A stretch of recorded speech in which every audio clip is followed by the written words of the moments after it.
Hey everyone, Ben from Questing Beast here. I've been reading a lot of advanced and original Dungeons and Dragons recently, and I've come to the rather strange conclusion that these books are nearly impossible to understand unless you realize that they were intentionally designed as a kind of massively multiplayer tabletop role-playing game.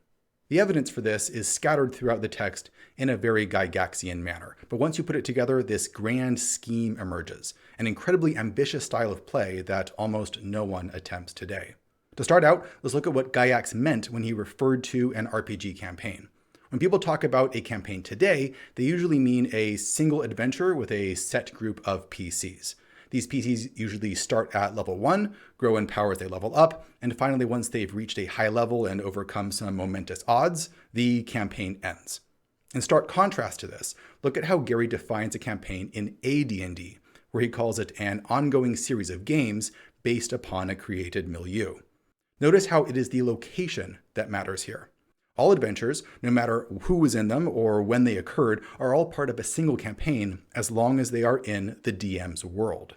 In Gary's view, the fundamental role of a DM when setting up a campaign was not to plot out a series of events for a party to encounter, but to build a world that can be explored by any number of people over years or decades of time. Speaking of any number of people, how do we know that this world the DM creates was supposed to support a massive player count? For this, we flip to original D&D, where it says that from 4 to 50 players can be handled in any single campaign. At first, this seems crazy. How could you manage 50 players all in the same game? The answer to this is that all 50 players are not playing at the same time. The idea was more that you would have gaming clubs with a large pool of dozens of interested players. Who played on any particular night depended on who showed up. The Alexandrian blog has a really great post describing this feature, which he calls an open table, and it has a number of interesting advantages. First of all, it creates a much more collaborative and casual structure, a bit like a pickup basketball game. There's a lot less pressure put on the game master to create extremely dramatic, pre-planned scenes, because what the players will be doing is much more up to them. It also puts more responsibilities on the players to think carefully about what they want to do and to seek out their own fun, rather than waiting for it to be delivered to them. Scheduling is a lot easier as well. Game sessions can be held at different times each week, multiple times each week, or you can skip a week and it's really not that big of a deal. You simply get together when a bunch of players' schedules align, and with a much bigger pool of players, that's going to happen a lot more frequently than it otherwise would. If some regular players can't make it, that's not a big deal. Of course, this now creates a further problem. With such a large cast of rotating players, how do you explain the party of characters changing all of the time? Simple. You have multiple parties. As Gary notes near the end of OD&D, as the campaign gets into full swing, it's probable that there will be various groups going every which way at all different time periods. On page 37 to 38 of the AD&D Dungeon Master's Guide, Gygax gives an extensive example of a campaign where multiple parties are running around in the same game world. What's especially fascinating about this example is that it shows that these parties can actually interfere with one another. For example, one party entering a dungeon and taking a boss monster's loot before another party can get to it. I know some people playing in campaigns like this, and what they report is that rather than making the game very onerous to run, what often happens instead is the opposite. Conflict and competition between rival parties generates a huge amount of free content for you to use. You don't have to run an NPC antagonist when the other players are doing that for you. One can even imagine scenarios where rival parties hire warbands to go after one another, and you have to have a game night where you invite both parties over to have a wargaming session to settle it. The main issue with running multiple parties is keeping track not only of where they are, but when they are. This is the source of Gary's much memed all caps advice: you cannot have a meaningful campaign if strict time records are not kept. It's not just a weird personal rule of his, it's essential for running games in this style. How are you going to tell if the monster's loot is still in the dungeon if you don't know what day it was stolen? The topic of tracking time in a campaign actually brings me to one of the most mind-bending and little-known rules in all of D&D. Both original and advanced D&D recommend that between sessions, time for PCs in the game world should pass at the same rate as real-world time.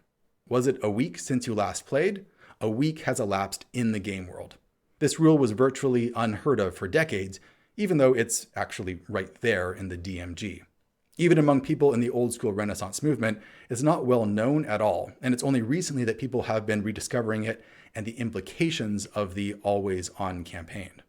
To be fair, Gygax mentions this rule in an offhand parenthetical in the middle of another paragraph, so it's not like he was really drawing a lot of attention to it. Once you stop freezing time between sessions, your setting becomes more like an actual otherworld that simply exists on its own terms. For a lot of players, this is incredibly exciting and motivates them to return to the world as often as possible, and keeps them thinking about what might be going on there in their absence. It can be a huge boon to your world building as well. By implementing this rule, your setting will actually move forward in time and develop. There's breathing room for seasons to pass, for factions to make their moves, and armies to slowly march toward their destinations.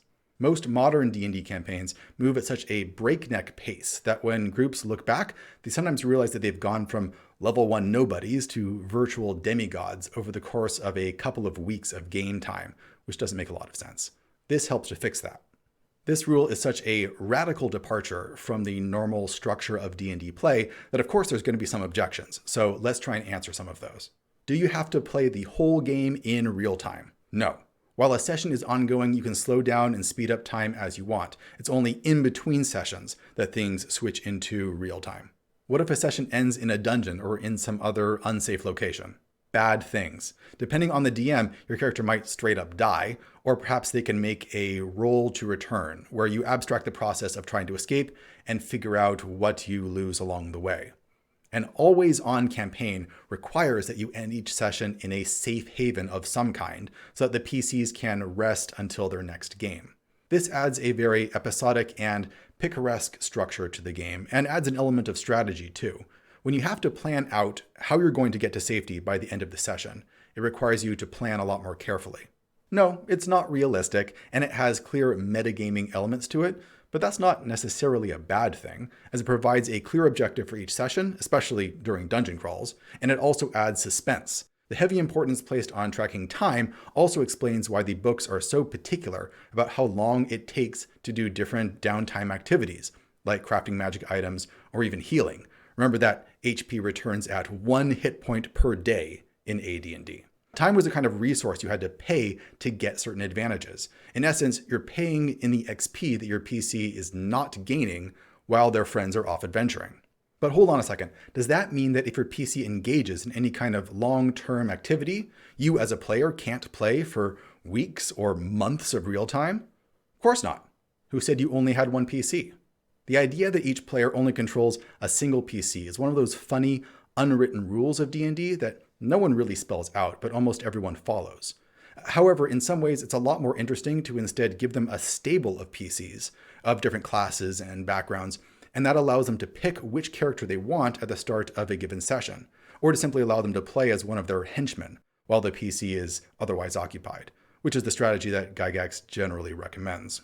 This allows each player to get a wide range of experience with playing different classes. This is a big deal for a player like me, who quickly gets bored with playing the exact same person over months or years of time. Some days I want to play a wizard, some days I want to play a fighter. The game becomes much more rich when players are able to experience the world from the point of view of very different characters from session to session. All of these hidden features of early D&D help to explain a lot of the strangeness in the rules that modern players encounter whenever they try and read the old texts. For example, why do the rules assume such antagonistic behavior on the part of the PCs? Well, the PCs aren't required to work together or even to be in the same party. Why are there such detailed rules about building fortresses and dungeons and traps? Because you have to store your gold somewhere and the other players might actually be coming for it. Or why is it so difficult to qualify for certain classes? Well, if you're rolling up a whole stable of PCs, someone's bound to get a rare class like Bard or Paladin eventually. Why are there so many overly detailed charts for everything? Because Gygax was trying to make a kind of world simulator, where you had everything you needed to make your setting a consistent, believable stage for the player-driven action. To sum up, the concept behind the original and advanced D&D campaign was not one where the DM crafted a narrative for a single party of consistent PCs. Instead, it was to create a complete otherworld that lived and developed in parallel to our own, which dozens of players could visit and explore together or separately, cooperating or competing, using the multiple characters that they had under their control. In other words, it was a concept even more radical than what people give it credit for. It's not too surprising that this style of gaming never really caught on outside of the original gamers in Gygax and Arneson's circles, although there are some groups still playing this way today. Not everyone has a gaming club with 50 willing participants and the time and energy to run a campaign for all of them. It wasn't until the advent of MMORPGs like Ultima Online 25 years later that this kind of gaming made it to the mainstream. However, even if you are running a more standard table with just 4 to 6 players, you can still use several of the ideas in this video, like having time move forward between sessions and giving each player a stable of PCs to use.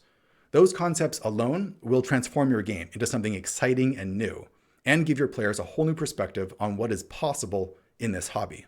If you enjoyed this video, remember to subscribe and to check out the channel's Patreon if you want to support the channel directly and get access to a bunch of perks like the secret Questing Beast Discord channel and the playtest copies of games that I'm working on like Knave 2nd Edition.